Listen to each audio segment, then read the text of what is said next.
웨스트민스터 신앙고백 30번째 시간입니다. 16장의 1항부터 7항까지 선행이라는 주제인데요.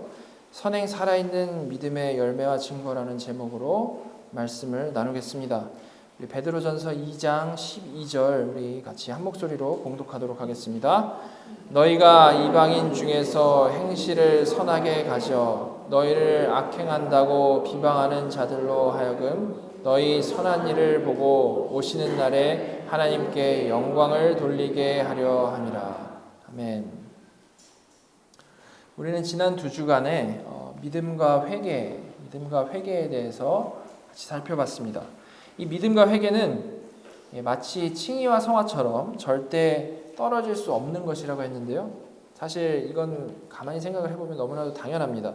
왜냐하면 우리는 이 하나님의 자녀가 된 후에도 누구나 죄를 지으면서 살아가는 사람들이기 때문인 것이죠. 죄를 짓는다라는 것은 거룩하신 하나님으로부터 멀어진다라는 말인데, 분명히 하나님을 믿음으로 자녀가 됐고 그 복을 누리는 자가 되긴 했는데 그 후에도 여전히 짓는 죄로 인해서 하나님으로부터 멀어지는 우리 삶들이 우리 모습 가운데 있다라는 것입니다. 그럼 그 상태에서 자녀가 할 수 있는 것, 자녀가 해야 마땅한 것은 당연히 무엇이겠습니까? 그것은 여전히 나는 이렇게 죄인이지만 다 이루신 그리스도를 믿는 그 믿음으로 그리스도 안에 연합된 존재임을 믿는 그 믿음으로 아버지께 돌아가는 것, 회개를 해야 되는 것이죠. 절대 내가 잘할 줄로 믿는 것을 믿는 게 아니고 그리스도를 믿기 때문에 내가 언제든 어떤 상태에 있든 아버지께로 돌아갈 수 있는 것이라는 말입니다. 이렇게 여전히 죄를 짓는 성도에게서 믿음과 회개는 늘 함께 갈 수밖에 없는 것이죠. 지난주에 말씀드린 대로 엔진 안에 이 피스톤이 움직이는 것처럼 이 믿음과 회개가 내 안에서 성령님의 은혜로 열심히 움직여서 거룩을 향해 나아가게 된다는 것입니다. 이것이 진짜 믿음으로 의롭다함을 받은 그 성도에게 나올 수밖에 없는 필연적인 모습이라는 것이죠. 내가 의롭다함을 받을 수 있도록 했던 믿음이 정말로 진짜였다면 절대 그 믿음은 믿고 나서 믿는 그 순간만 생각되고 믿고 나서 잊혀질 수 있는 그런 믿음이 아니고 분명 살아서 내 안에서 믿음과 회개라는 이 복된 사이클을 만들어낸다라는 겁니다. 그래서 존 머리가 지난주에 살펴본 대로 이 믿음과 회개는 거듭남이 우리 안에서 소리를 발하는 것이다 라고 표현을 했던 거죠. 그죠? 거듭났다면 당연히 이런 소리가 난다라는 겁니다. 이렇게 믿음과 회개는 처음 믿을 때만 중요한 게 아니고 또한 막연한 어떤 것이 아니고 우리 평생을 아버지의 품으로 이끄는 성도의 기본적인 마음 상태인 것이죠. 자녀가 되어서 그 아버지 품 안의 사랑과 기쁨을 알아버렸는데 아버지가 얼마나 날 사랑하신지를 알아버렸는데 죄로 인해서 자꾸 내가 거기서 멀어지니까 반복적으로 돌아가려고 하는 것이 이게 너무나도 당연한 것인데 그 마음이 바로 믿음과 회개라는 겁니다. 해야 돼서 하는 게 아니고 그 사랑을 알아버렸기 때문에 마치 자석처럼 하나님께로 돌아가는 마음, 그 마음 상태라는 것이죠. 여러분이 거듭났다면 여러분의 마음은 이와 같이 작동해야지 정상적인 상태라는 겁니다.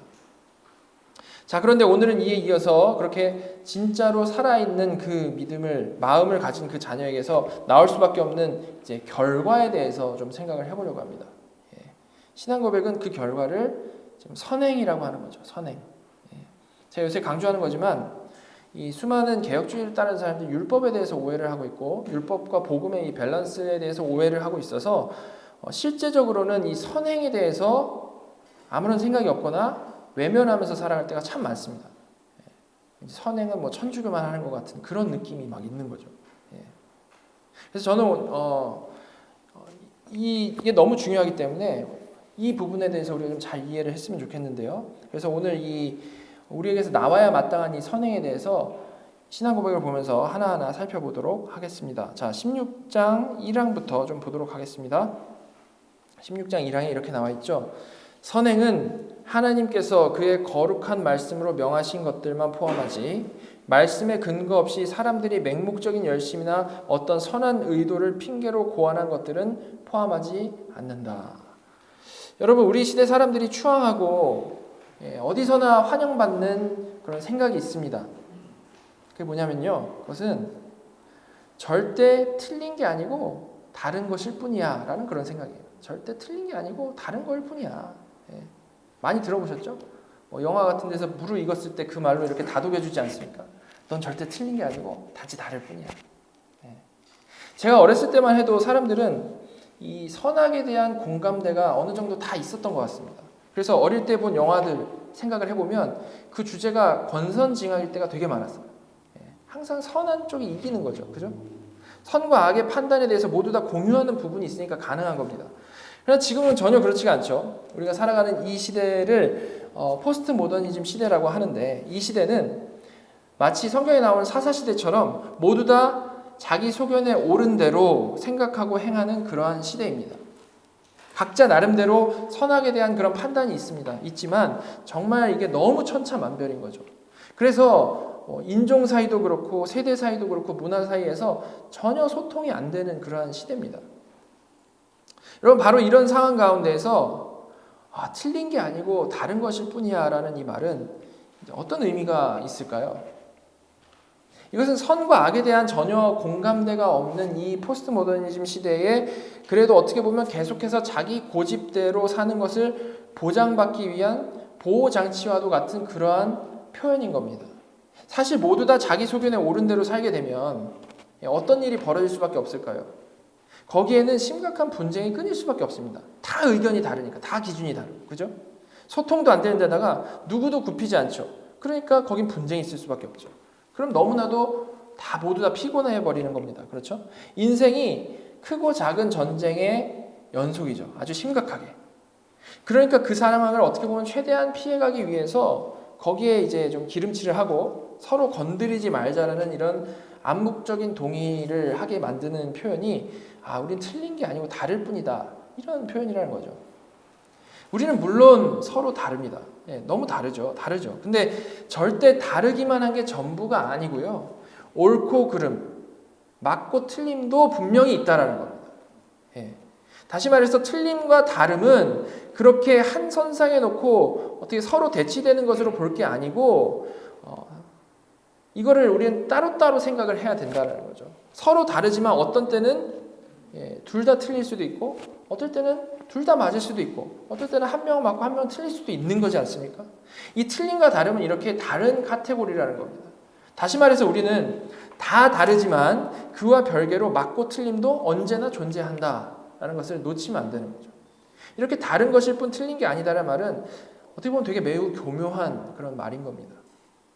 자, 그럼 중요한 것은 이제 그 옳고 그름, 맞고 틀림을 이제 누가 정하는 것인가겠죠.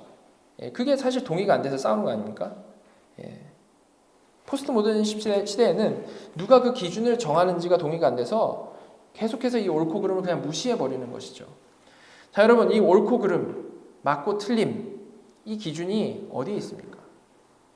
그 기준은 바로 하나님의 거룩한 말씀인 겁니다. 하나님의 말씀. 창조주의 뜻. 우린 창조받은 피조물이니까 창조주의 뜻이 그 기준이겠죠. 하나님의 말씀이라는 겁니다. 그런데 세상 사람들은 기본적으로 하나님을 인정하기를 극도로 싫어하죠. 그래서 전에는 일단 가장 근본적인 것을 공격했습니다. 창조하셨다는 것을 인정하기 싫어서 그 자리에 우연성을 앉힌 거죠. 우연성. 모든 게 우연이 됐지 창조된 게 아니야. 그걸 가르쳤습니다. 바로 이런 주장이 진화론인 거죠. 그죠? 우연히 이렇게 저렇게 해가지고 단세포 동물이 인간까지 왔다라고 얘기를 하는 겁니다. 누가 창조한 게 아니고 우연히. 근데 이제는 하나님의 창조하심, 단지 그것뿐만이 아니고 하나님의 모든 흔적을 자신의 삶에서 그냥 다 지우고 싶은 거죠.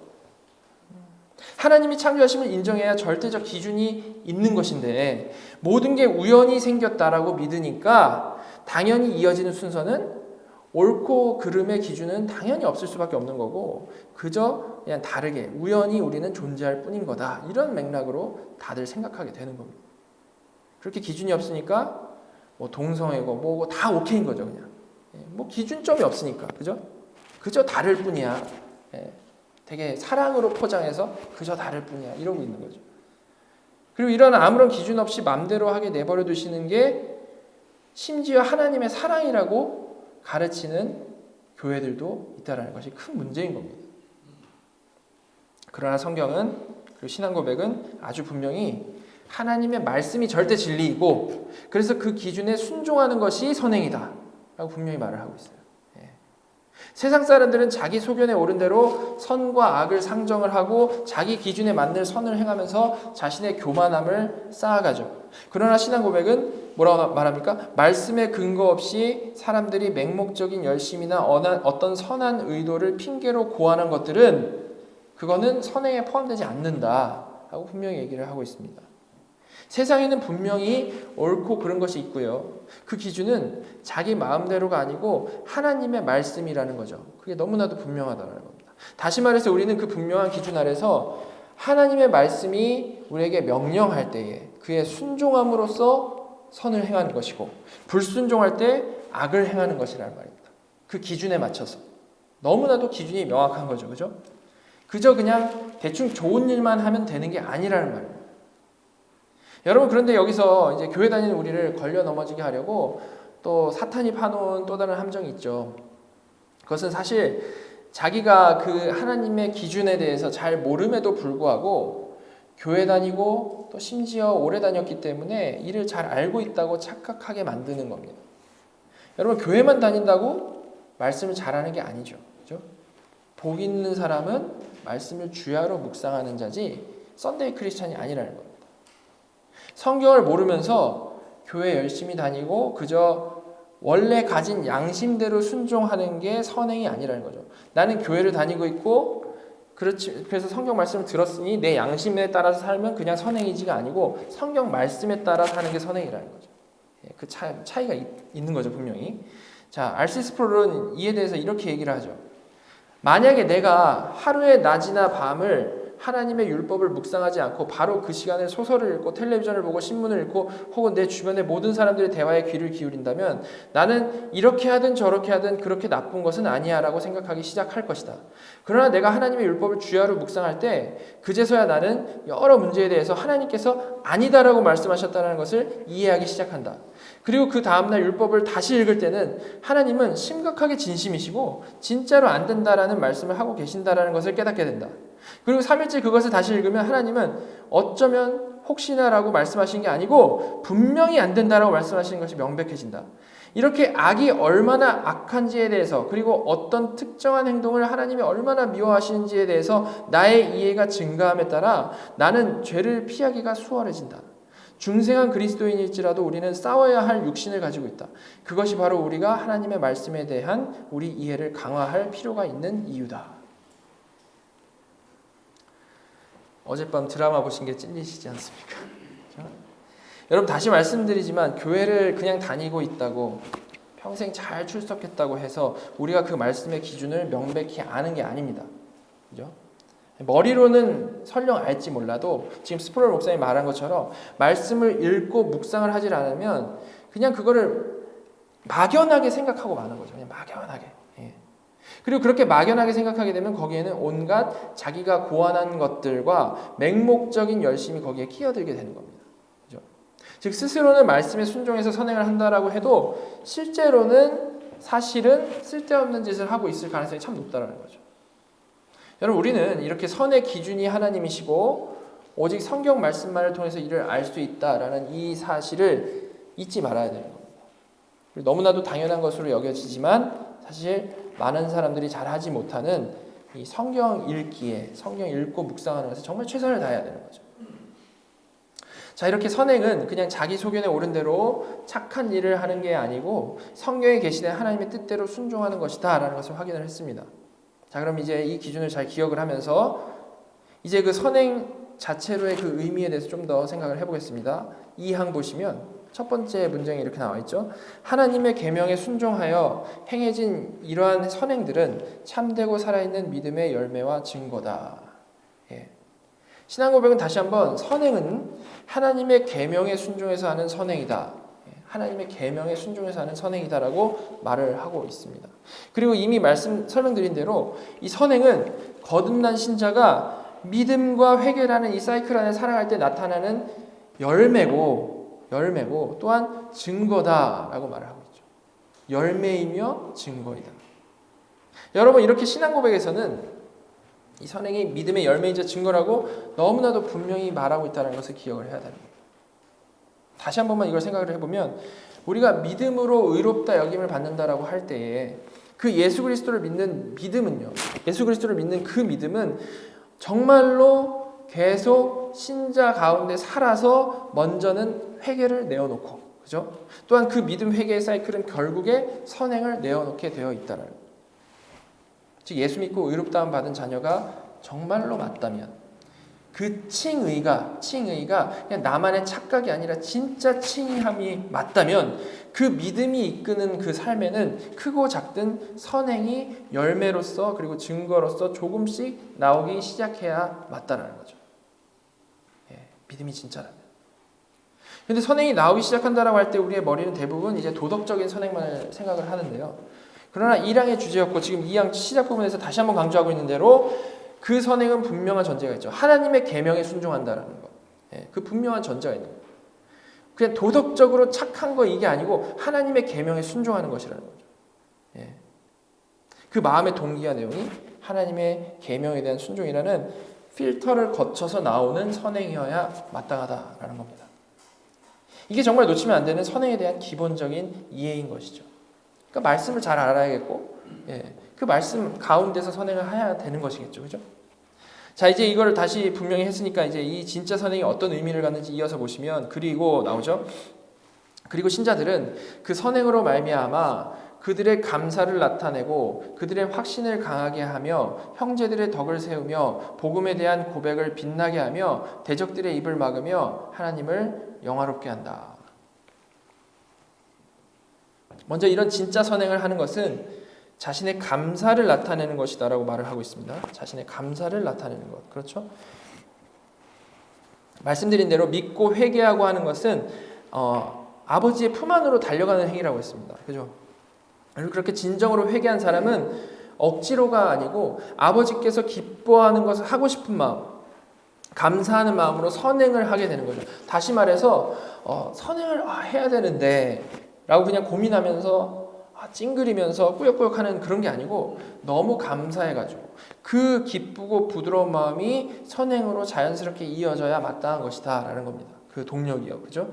그리고 이렇게 진짜 선행은 아버지와의 그 관계 가운데서 나오는 선행이기 때문에 이런 삶을 살아갈수록 동시에 하나님에 대한 확신이 생길 것이고 구원에 대한 확신이 점차 강화되게 되는 것이죠.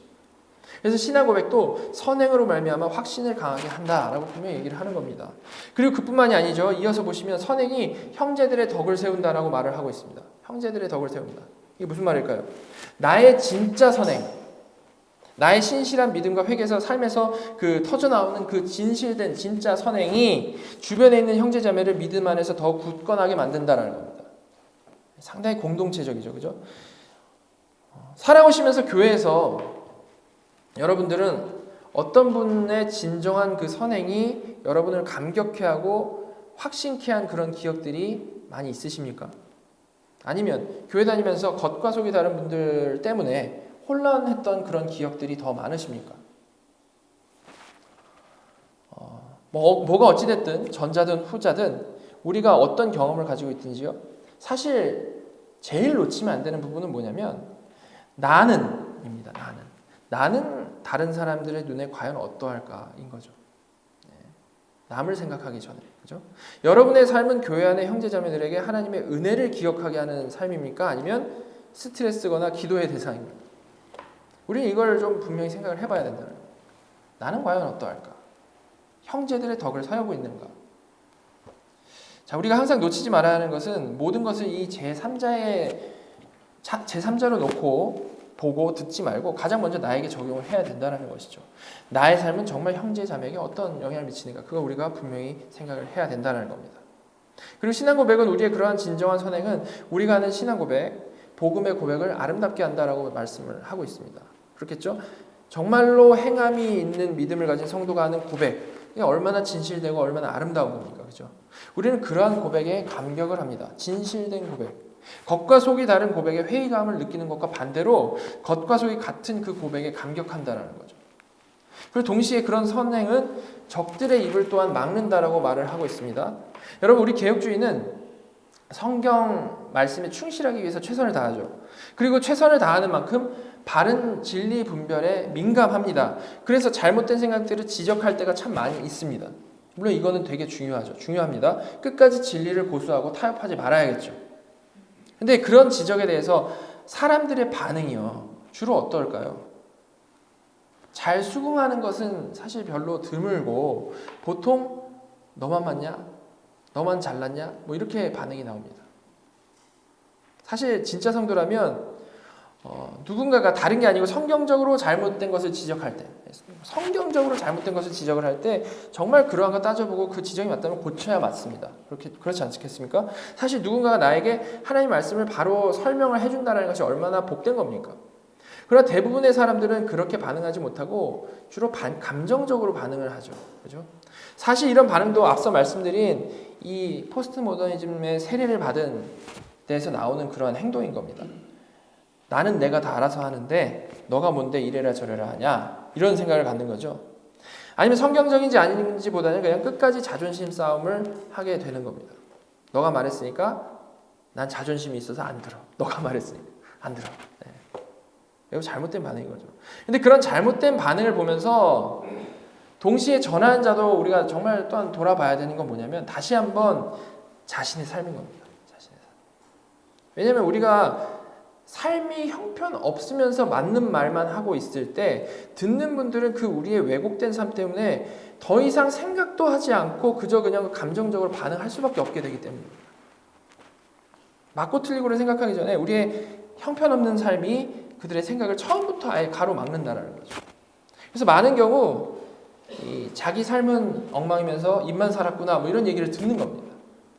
그러나 정말 믿음과 회개로 다져진 성도, 정말 하나님과 동행하면서 믿음과 회개로 다져진 성도가 제대로 된 결과를 내어놓는 삶, 선행을 베푸는 삶을 살면서 신앙이 왜곡된 사람들에게 정말 마음으로 진리는 이것이다라고 말한다라고 생각을 해봅시다.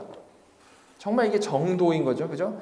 그럼 그들은 사실 거기에 대해서 할 말이 없는 겁니다. 왜 그러겠습니까? 그 전하는 자의 삶이 그가 진짜임을 계속해서 입증하고 있기 때문이죠. 물론 그렇다고 그 사람에게 고난이 없는 건 아니죠. 주님과 사도들도 그런 삶을 분명히 사셨지만 고난받고 죽임 당하셨습니다. 그러나 그럼에도 불구하고 동시에 선행을 내어놓는 참된 신앙은 대적들을요 숙연하게 만들고 대적들의 입을 막는다라는 것도 사실이라는 겁니다. 그 이유는 그 사람이 대단해서가 아니라 하나님의 그 거룩하심이 성도의 삶을 통해서 드러나게 되기 때문이죠. 우리 영적인 존재이기 때문에 그걸 느끼거든요. 감지하거든요. 그죠? 그 거룩함 앞에 입이 다물어진다는 겁니다. 이렇게 우리는 그냥 단순히 도덕적 선행을 어떤 부담 가운데 꾸역꾸역 해내는 그런 수준이 아니고 정말 믿음과 회개로 빚어진 그 삶 속에서 순종함 가운데 나오는 선행을 하면서 거룩한 성도로 하나하나 지어져 가야 된다는 겁니다. 그것이 성도가 누리는 가장 복된 모습인 것이죠. 그래서 이런 성도를 통해 신앙 고백은 하나님을 영화롭게 한다, 하나님께 영광을 돌린다라고 말을 하는 겁니다. 자, 그리고 이어서 신앙 고백이 이렇게 말합니다. 그들을 만드신 하나님은 그리스도 예수 안에서 다음의 목적, 즉 거룩함에 이르는 열매를 맺어서 그 마지막인 영생을 얻도록 하셨다. 이렇게 진짜 선행을 내어놓는 성도를 만드신 하나님은요, 그냥 그들 자신의 노력으로가 아니라 그리스도 예수 안에서 자신의 목적을 이루시는데 그 목적은 일단 거룩함에 이르는 열매를 맺게 하는 것이라고 말을 하고 있습니다. 하나님께서는 지금 성도가 살아가는 동안 분명히 이 거룩함에 이르는 열매를 맺는 목적지로 분명히 이끌고 가신다는 거죠. 이렇게 하나님이 인도하시는 성도의 인생은 우리는 죄인이니까 어쩔 수 없다라는 어떤 그런 회의적인 태도로 살아가는 게 절대 아니고 절대 늘 실패뿐인 패배자의 삶일 수도 없는 것이고 열매를 맺는 삶일 수밖에 없다라는 겁니다. 분명히 나오고 있죠. 그리고 그런 삶을 살아온 자들에게 마지막 영생의 결론이 합당하다라고 나오고 있는 겁니다. 자, 그리고 이어지는 신앙 고백은 이런 모습이 이렇게 성도에게는 필연적일 수밖에 없는 이유, 그런 거룩한 삶의 열매를 맺는 그것이 필연적일 수밖에 없는 이유에 대해서 설명을 하는데요. 자, 가장 중요한 설명이죠. 사망입니다. 보시면 선행을 하는 자들의 능력은 조금이라도 그들 자신에게서 나오지 않고 전적으로 그리스도의 영에게서 나온다. 그리고 그들이 선행을 할 수 있게 위해서는 그들이 이미 받은 은혜 외에도 그들 안에서 자기의 기쁘신 뜻을 위하여 그들에게 소원을 두고 행하게 하시는 같은 성령의 실제적 감화가 필요하다. 우리가 여전히 죄를 짓는 자들임에도 선행을 내어놓을 수밖에 없는 이유, 죄인인데 선행을 내어놓을 수밖에 없는 이유는, 거룩함의 열매를 맺게 되는 그 이유는 그 능력이 조금도 우리에게서 나오지를 않고 전적으로 그리스도의 영, 성령에게서 나오기 때문이다라고 말을 하고 있는 겁니다.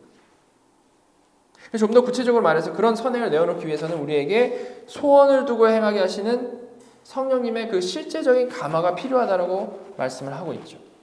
무슨 말입니까? 거듭난 성도는 성령님이 그 안에 내주하시는 사람이잖아요.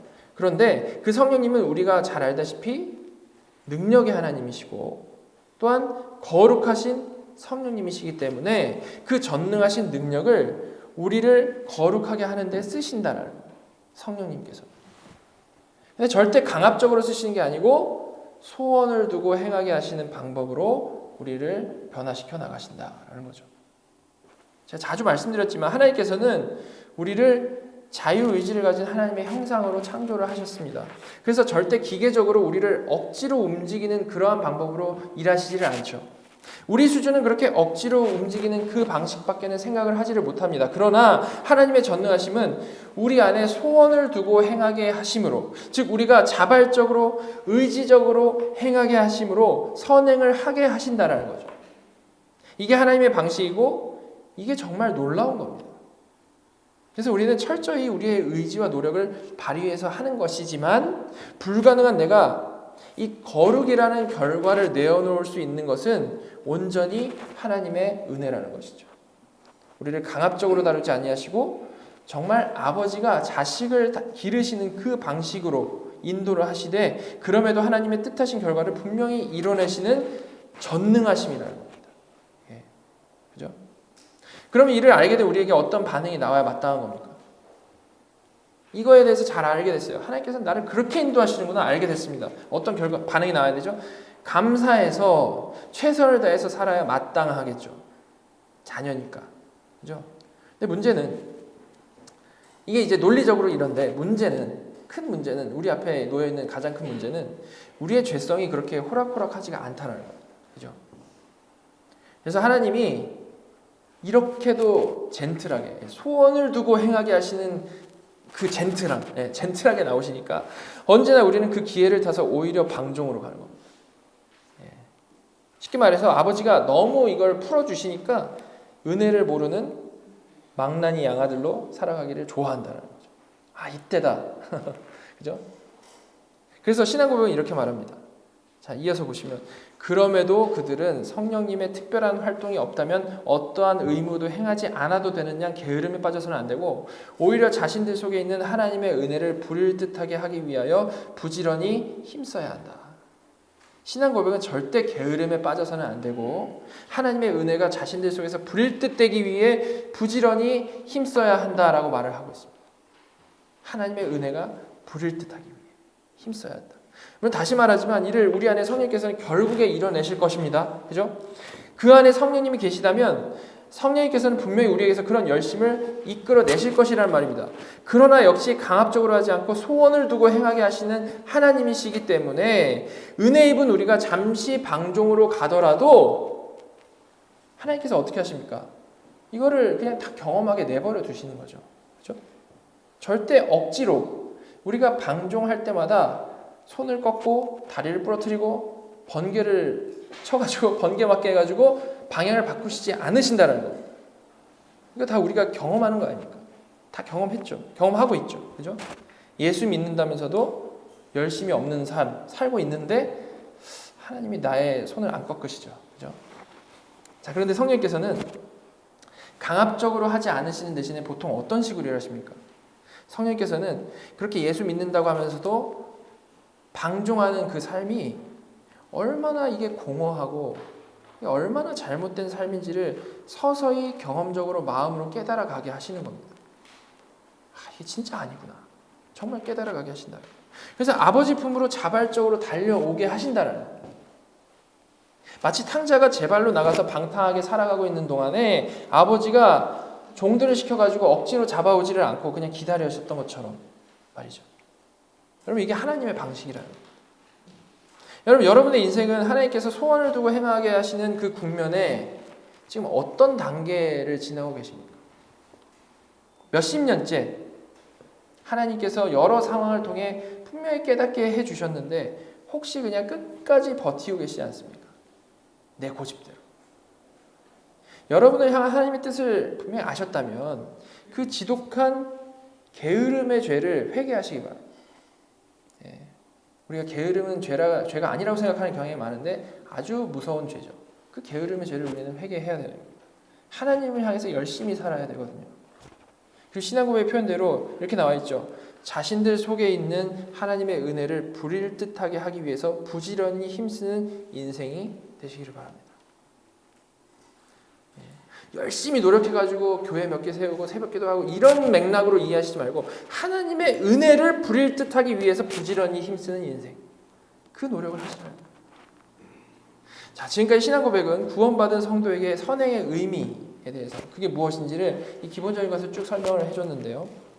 자, 이제 4항부터는 많이 오해되고 있는 부분을 좀 더 자세히 설명을 하고 있습니다. 자, 16장 4항을 보시면 이 생에서 가능한 최고의 경지에 이른 순종을 한 자들일지라도 결코 잉여 공로를 쌓을 수 없고 하나님이 요구하시는 것보다 더 순종할 수 없다. 오히려 그들은 의무로서 마땅히 해야 하는 바에도 훨씬 미치지 못한다.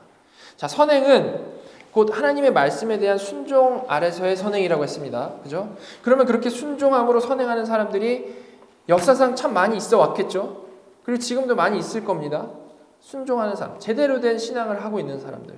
물론 우리는 누가 그런지 알 수 없지만 분명히 아시는 것은 하나님께서 보시기에는 역사상 가장 온전한 순종한 사람이 있겠죠. 하나님의 눈으로는, 하나님의 기준으로는 역사상 지금까지 살아오면서 가장 온전히 순종한 사람이 있을 겁니다. 언젠가는. 그죠? 하나님은 아시겠죠. 그런데 설령 그런 사람이라 할지라도 신앙 고백은 결코 그들도 잉여 공로를 쌓을 수 없다라고 얘기를 하고 있어요. 잉여 공로. 사실 신앙 고백이 이런 얘기를 하는 이유는 뭐냐면요. 로만 카톨릭은 잉여 공로를 쌓을 수 있고 그 공로를 서로 간에 나눌 수 있는 이 통공에 대해서 얘기를 합니다. 커뮤니언 오브 세인츠죠. 그죠? 이로 인해서 카톨릭 사람들은 죽어서 연옥에 간 사람들을 위해서 이제 뭐 카톨릭에 그런 거 많잖아요. 세인트 누구누구 하는 거. 성 누구누구. 성 샌프란시스코 뭐 있지 않습니까? 뭐 어쩌고 저쩌고 성이 많은데 그 사람들한테 잉여 공로를 좀 나눠달라고 기도를 하는 겁니다. 왜냐하면 그 사람들은 잉여를 쌓아놨으니까.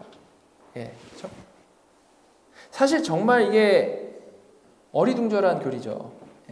그런 교리인데 이런 카톨릭 교리 때문에 많은 사람들이 쓸데없는 인생을 많이 허비하고 있는 겁니다. 그래서 신앙 고백은 아주 분명히 결코 잉여 공로를 쌓을 수 없다. 그리고 이걸로도 모자라서 다시 한번 뭐라고 얘기합니까? 하나님이 요구하시는 것보다 더 순종할 수 없다. 그렇게 얘기를 하고 있죠. 그리고 더 분명하게 뭐라고 얘기합니까? 잉여는커녕 의무로서 마땅히 해야 하는 바. 뭐예요? 각자 자기가 마땅히 해야 할 순종도 훨씬 미치지 못하는 것이 인간의 수준이다라는 것을 분명히 얘기를 하고 있습니다. 그리고 여기서 끝나질 않고 이어지는 5항에서는 이를 이렇게도 강하게 얘기를 하는 이유에 대해서 설명을 하는데요. 일단 5항은 우리의 수준은 우리의 최고의 이 선행에 의해서도 하나님의 손에서 죄의 용서나 영생을 공로로 얻을 수 없는 수준이다라는 것을 이제 말씀을 하면서 시작을 합니다. 자, 보시면 5항 보시면 우리는 우리의 최고의 선행에 의해서도 하나님의 손에서 죄의 용서나 영생을 공로로 얻을 수 없다. 그리고 이제 그 이유를 이는 최고의 선행과 다가올 영광 사이에 존재하는 엄청난 부조화 때문이고 우리와 하나님 사이에 존재하는 무한한 간격 때문이다. 우리는 최고의 선행에 의해서도 하나님을 유익하게 할 수도 없고 우리가 이전에 지은 죄의 빛을 하나님께 배상할 수도 없다. 그냥 읽어보면 되게 쉬운 내용인데 그렇다고 이게 중요하지 않은 게 아니고요. 우리는 이걸 정말 잘 기억하고 있어야 되는 겁니다. 사실 하나님과 사람의 관계는 영원하신 창조주와 100살도 못 사는 피조물의 관계죠. 그죠? 아예 같은 선상에 놓고 생각을 할 수가 없는 존재적 차이가 하나님과 인간 사이에 있다는 겁니다. 자, 그러나 하나님이 우리를 어떻게 대해주셨는지 그런 차이가 있음에도 불구하고 사실 그래서 비교하는 것 자체가 말이 안 되지만 우리가 좀 이해를 위해서 제가 좀 그냥 예를 들자면 이 아버지와 어린아이의 관계에 대입을 해서 한번 생각을 해보면 좋을 것 같은데요. 여러분, 어린아이가 아빠가 좋다고 해서 자기 나름의 최고의 선행을 내어놓습니다. 뭐 정리한다고 다 정리하고, 뭐 좋다고 그림도 그리고 도와준다고 도움을 이렇게 주죠. 근데 아빠 입장으로서는 이 어린아이가 귀엽고 사랑스러운 건 맞는데 사실 그 행동들이 객관적으로 판단을 해보면 도움이 안 되죠. 그렇죠? 도움이 안 됩니다. 오히려 대부분 막 더 일을 벌려놓을 뿐입니다. 이거 이제 어쩔 수가 없는 거죠. 어쩔 수가 없는 거예요. 왜냐하면 어른과 아이가 이게 모든 면에서 너무 차이가 나기 때문에 이게 어쩔 수가 없다는 거예요. 그렇지 않습니까? 아이가 아무리 열심히 최선을 다한다고 해도 어른에게 의미 있는 도움을 주기가 힘들죠. 비유하자면 하나님과 우리의 관계가 이렇다라는 겁니다. 물론 그 차이는 뭐 감히 비교할 수 없을 정도이지만 말하자면 이렇다라는 거죠. 그렇기 때문에 신앙 고백에 이어서 뭐라고 말하냐면 오히려 우리가 할 수 있는 것을 다 행할 때라도 우리는 단지 우리의 의무를 다한 것뿐이고 무익한 종일 뿐이다. 그렇게 얘기를 하고 있습니다. 여기서 우리가 우리 스스로를 무익한 종이다라고 표현을 합니다. 이건요, 어떤 이 한국 사람이 가지고 있는 유교적인 겸양으로 마음으로는 내가 꽤나 괜찮다라고 생각을 하면서 아이고 저는 아무것도 아닙니다. 이게 아니죠. 이거 아닙니다. 그거 아닙니다. 정말 객관적으로 우리가 하나님 앞에서 할 수 있는 것을 뭐 다 행한다 할지라도 정말 최선을 다해서 우리 수준에서 정말 놀라운 일들을 해냈다 할지라도 하나님 앞에서는 이게 아무짝에도 쓸모없는 수준이기 때문에 스스로 무익한 종이라는 그 사실에 대해서 말을 하는 겁니다. 사실에 대해서. 하나님과 인간의 격차가 어떠한 것인지를 정말로 아는 사람에게 나올 수 있는 반응은 사실 이것뿐이라는 거죠. 이것뿐입니다. 여러분, 창조주께서는 우리뿐만이 아니고 우리가 살아갈 때 사용하는 모든 것, 모든 장소, 심지어 시간까지 창조하신 하나님이시죠. 그죠? 그렇게 창조주가 모든 것을 허락해 주셔가지고 그 안에서 생명을 하루하루 유지하면서 살아가는 것이 우리라는 겁니다. 그런데 하나님이 주신 재료를 가지고 우리가 우리 수준에서 쓸모없는 무언가를 만들어냈다고 해가지고 그게 하나님께 무슨 소용이 있겠습니까? 그렇죠. 개미가 사람에게 너무 감사해가지고 밟아 죽여야 되는데 안 밟아 죽여 너무 감사해가지고 자기의 모든 정성을 다해가지고 최고급 파리 시체를 사람에게 가져왔다고 해서 그 사람이 감동할 일이겠냐는 겁니다. 전혀 그렇지가 않죠. 이렇게 우리는 하나님 앞에서 그저 무익한 종일 뿐인 거고요. 절대 겸양이 아니고 이것은 정말로 그렇다는 거죠. 그래서 신앙 고백은 이제 이어서 이렇게 얘기하죠. 왜냐하면 선행이 선할수록 하나님의 영으로부터 나오기 때문이고 선행을 우리가 행할수록 너무나 큰 연약함과 불완전함으로 오염되고 혼합되어서 하나님의 심판의 엄정함을 견딜 수 없기 때문이다.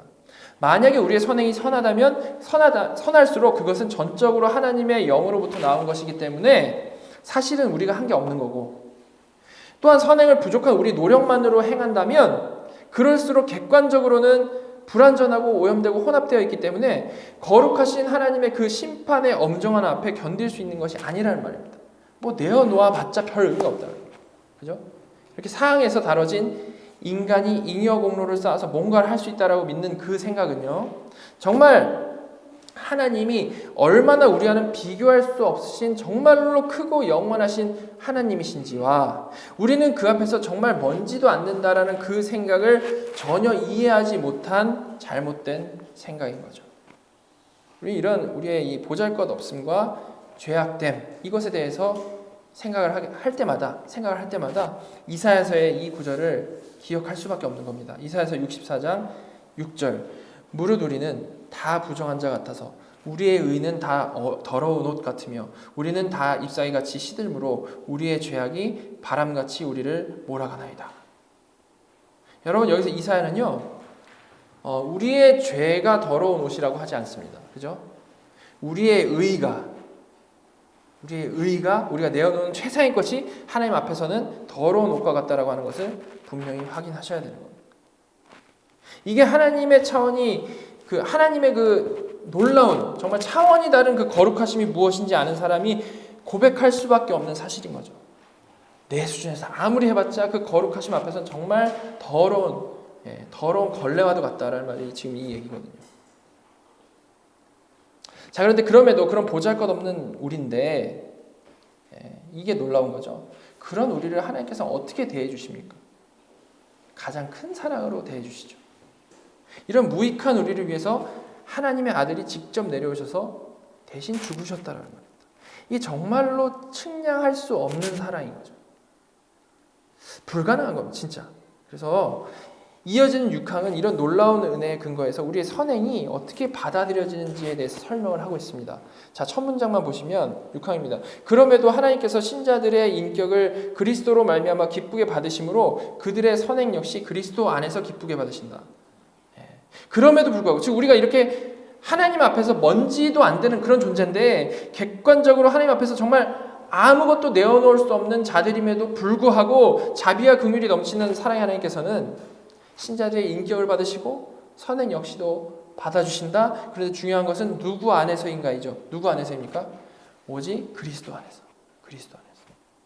이것이 정말로 가장 중요한 포인트인 겁니다. 선행 역시 그리스도 안에서 받아들여진다.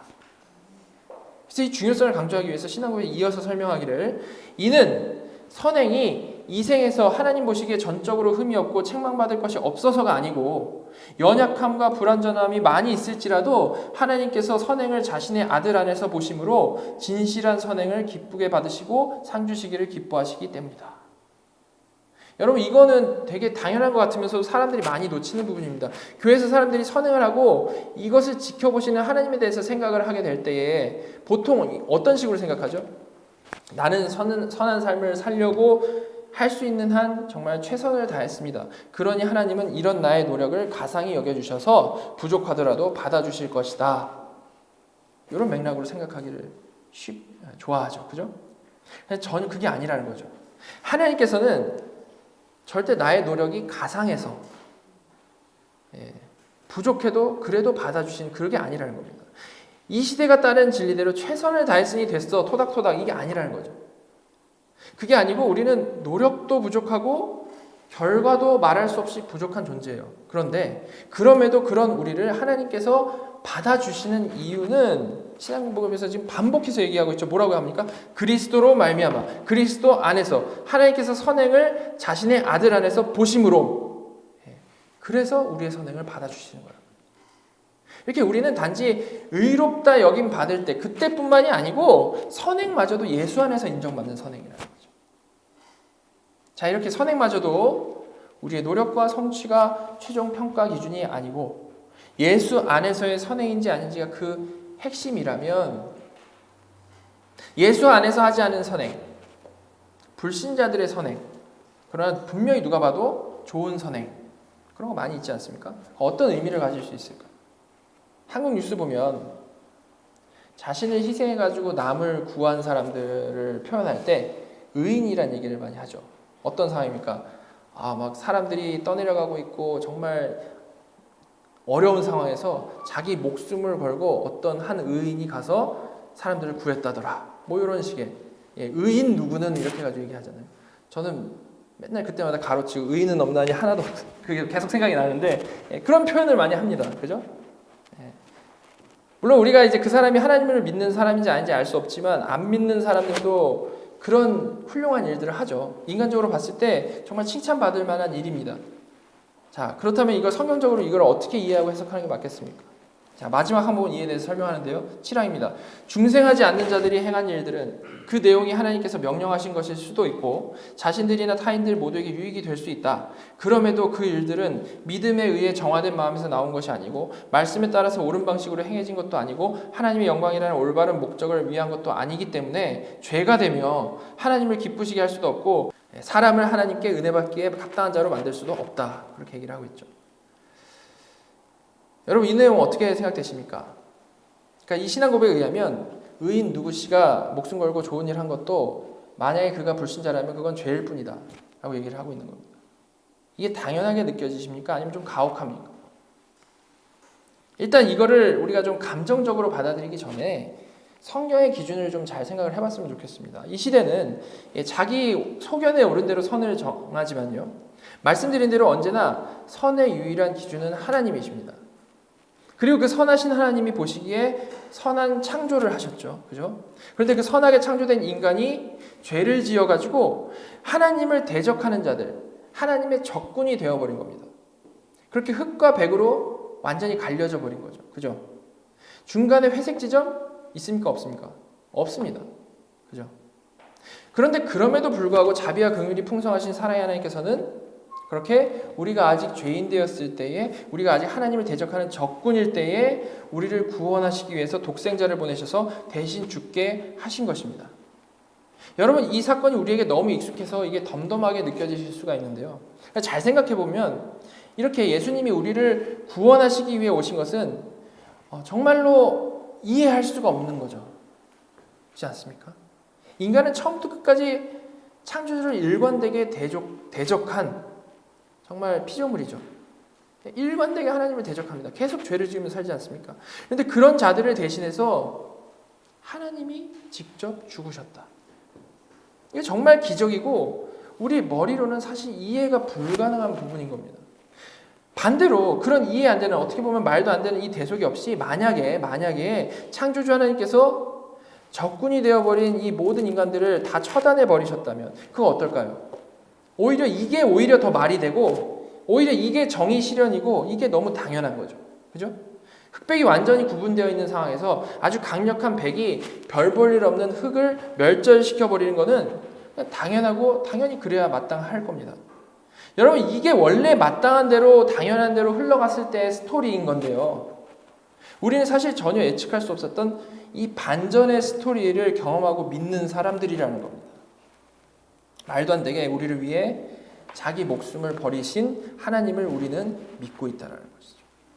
이렇게 우리는 원래 당연한 것이 무엇인지였는지를 잘 알아야, 원래 하나님이 우리를 심판하셔야 마땅하고 원래 우리가 죽어야 마땅하다라는 것을 잘 알아야 그와 함께 예수 그리스도의 대속이 얼마나 놀라운 일인지에 대해서 감을 잡게 되는 겁니다.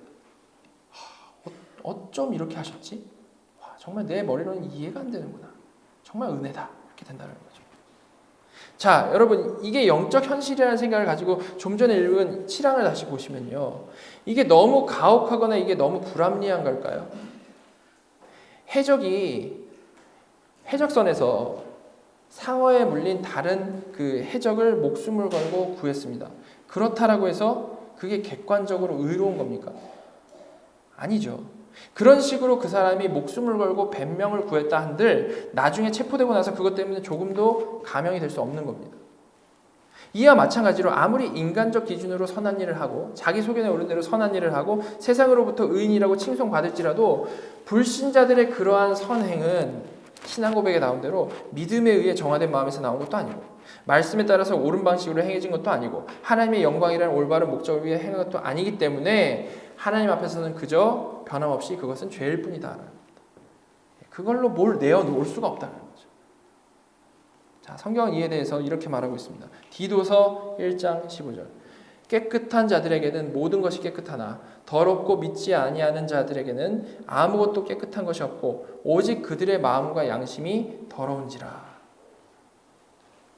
하나님이 보시기에 깨끗한 자들, 즉 거듭나서 믿고 의롭다 여김받은 자들은 예수 그리스도 안에 있기 때문에 모든 것이 깨끗하다고 여겨지지만 믿지 아니하는 자들, 곧 하나님 보시기에 적군은 정말 아무것도 깨끗한 것이 없는 건데 그 이유는 그들의 마음과 양심이 더럽기 때문이다.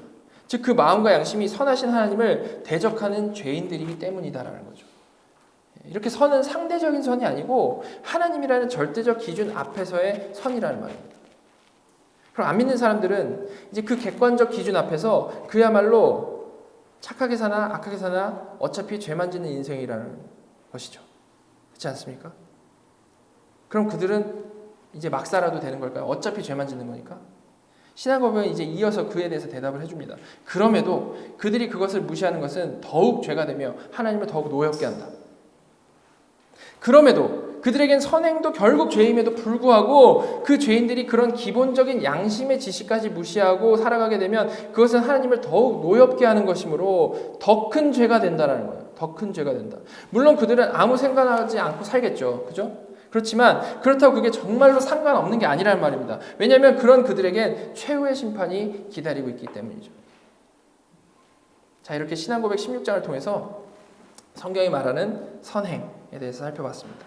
선행은 분명히 우리가 우리의 의지와 노력을 발동해서 해나가는 것이지만 거룩해 하시는 성령님의 주권과 그 능력 안에서 하나님의 말씀에 순종함으로 내어놓는 선행이라는 거죠. 하나님의 말씀에 순종함으로.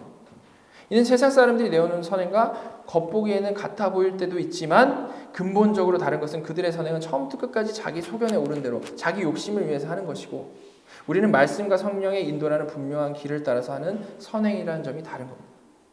여러분, 그래서 성도에게 있어서 선행은 많은 사람들이 오해하는 것처럼 행위 구원을 강조하는 사람들의 전유물이 아닌 겁니다. 그리고 오히려 거듭난 성도에게 이 선행은 절대 해도 되고 안 해도 되는 그런 옵션이 아니고 너무 매우 중요한 거라는 거죠. 그죠? 지금까지 그 이유에 대해서 참 다양하게 제가 설명을 드렸는데, 자, 마지막으로 이제 성경이 직접적으로 우리에게 무엇이라고 말하는지를 살펴보도록 하겠습니다. 에베소서 2장 8절부터 10절인데 8절 9절을 읽으면, 너희는 그 은혜에 의하여 믿음으로 말미암아 구원을 받았으니 이것은 너희에게서 난 것이 아니요 하나님의 선물이라. 행위에서 난 것이 아니니 이는 누구든지 자랑하지 못하게 함이라. 우리가 너무나도 잘 아는 구절입니다. 이 말씀은 구원받으면 우리의 행위를 공로로 받아서 구원해 주시는 게 아니고 은혜로 받는 것이다 라는 말씀을 분명히 하고 있죠. 근데 이 말씀은 그렇다고 해서 행위가 중요하지 않다라는 말을 하는 것은 절대 아닙니다.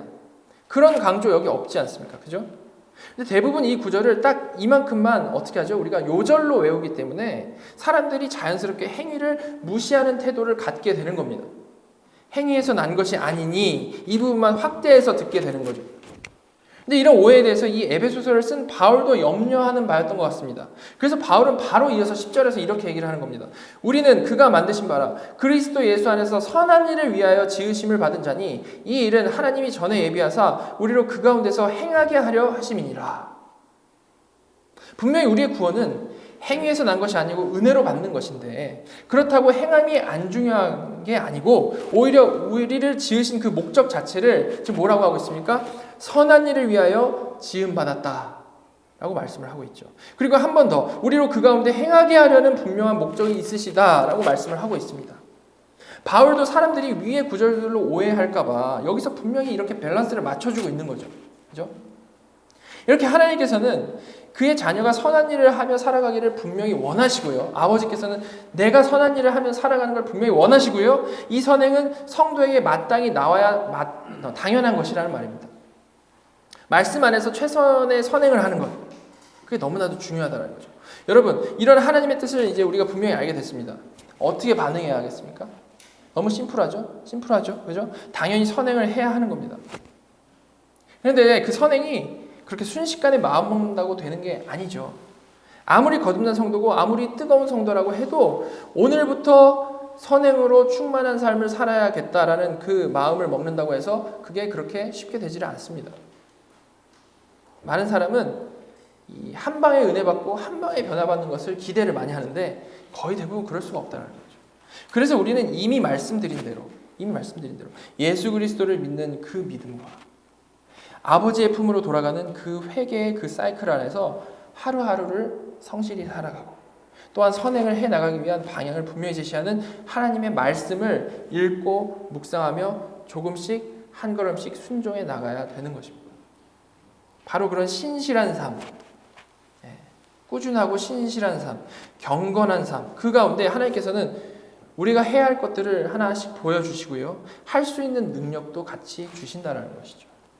저와 여러분 모두가 이렇게 어떤 이 단번의 결심, 단번의 뒤집힘이 아니고 전적으로 하나님을 의지하여서 예수 안에서 성령 안에서 하루하루 충실히 살아감으로 우리 안에서 착한 일을 시작하신 주님께서 이루실 줄을 믿는 그 믿음으로 선행이라는 복된 열매를 풍성히 맺어가실 수 있기를 간절히 원하며 소망합니다. 우리 같이 맨 처음에 읽었던 베드로전서 2장 12절 같이 한 목소리로 읽도록 하겠습니다. 처음에 읽었죠. 시작. 너희가 이방인 중에서 행실을 선하게 가져 너희를 악행한다고 비방하는 자들로 하여금 너희 선한 일을 보고 오시는 날에 하나님께 영광을 돌리게 하려 함이라. 아멘. 같이 기도하겠습니다.